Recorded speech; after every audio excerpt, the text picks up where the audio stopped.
Joining us on the Curvy Couch is Steve Guttenberg. You know him from the movies and stuff. He's got a brand new book out as well. Good morning to you. Another book out. What's going on with you? I like to write. I do a little scribbling. Yeah. What'd you think of Jimmy Fallon taking a shot at the President of the United States? I know you have been a vocal supporter of the President in the past. Well, we have a great country, and the liberty that we have to be able to do that is fantastic.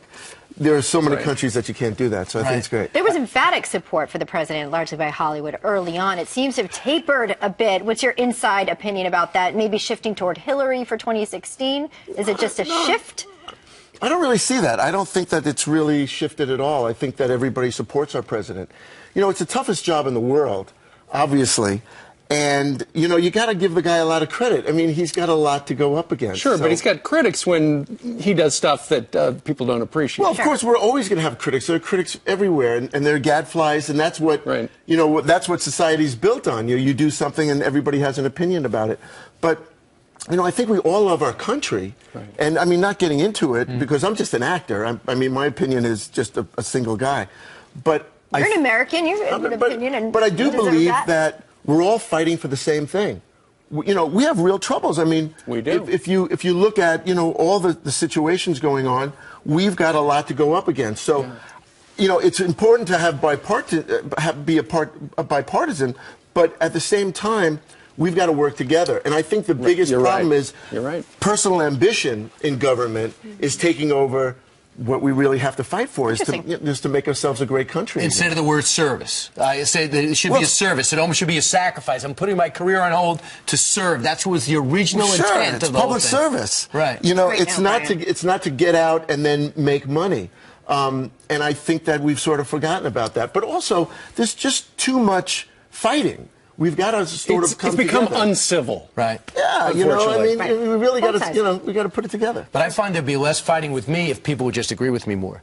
And that would be less fighting. And I find it to be my play to just disagree. How dare you? And I find people would be happier if they went back to the days of disco. And in fact, you got a new... strange that you say that. What are the odds? You got a book called The Kids from Disco. Yep. Yeah. Wait a minute. I'm a kid from disco. Are you a kid from disco? Well, I've always wanted to write a book about uncles. Right. People write books about children. Well, that's the man from Uncle, not the kids from disco. Well, that's right. But he wasn't an uncle. And I have 2 nieces and 2 nephews that I love very, very much. You're a good uncle? And I'm a great uncle. But I'm not a great uncle. I'm a very good uncle. Good. And we came up with this story about an uncle who becomes a superhero, and he employs his 2 nieces and 2 nephews to help him fight Melvis Pelvis, who's trying to destroy music all over the world. Wow, it's fantastic.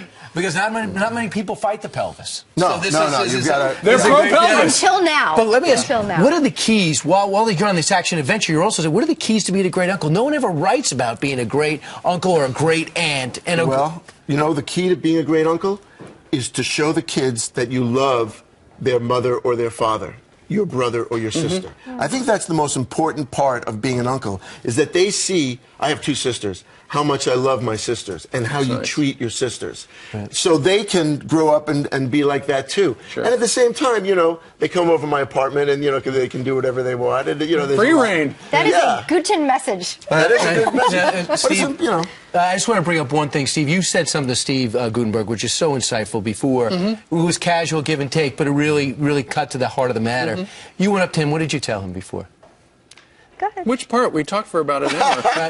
When you went up to him and said, have you hung out with Brian yet? That's right. Oh, that's right. Because the last time you were here, you said that there's no because you're both from Massapequa. There's no reason you guys should not be best friends. We've been texting. That was 2 years ago. What the heck happened? Well, we had I don't want to hear you excuses. No, we had 1 month which is hot and heavy. Yeah. We were hot and heavy. We were fishing. We went boating. We went hunting. Was it disco hot? Was it disco inferno hot?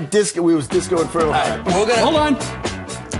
There we go. And we might go clubbing and just talk about Baldwin's and Jerry Seinfeld. That's exactly right. That's exactly right. It's an uncle date. All right, listen, we'll take pictures. We'll send them to Steve. Sunday we're going to Chris's. We're going to Chris's and Massapequa. Fantastic. That's where we're going. We'll visit his headshot, which is signed on the wall. All right. Thank you very much, Steve. Congratulations on the book. Go get it. Congrats. Great message. The Kids from Disco.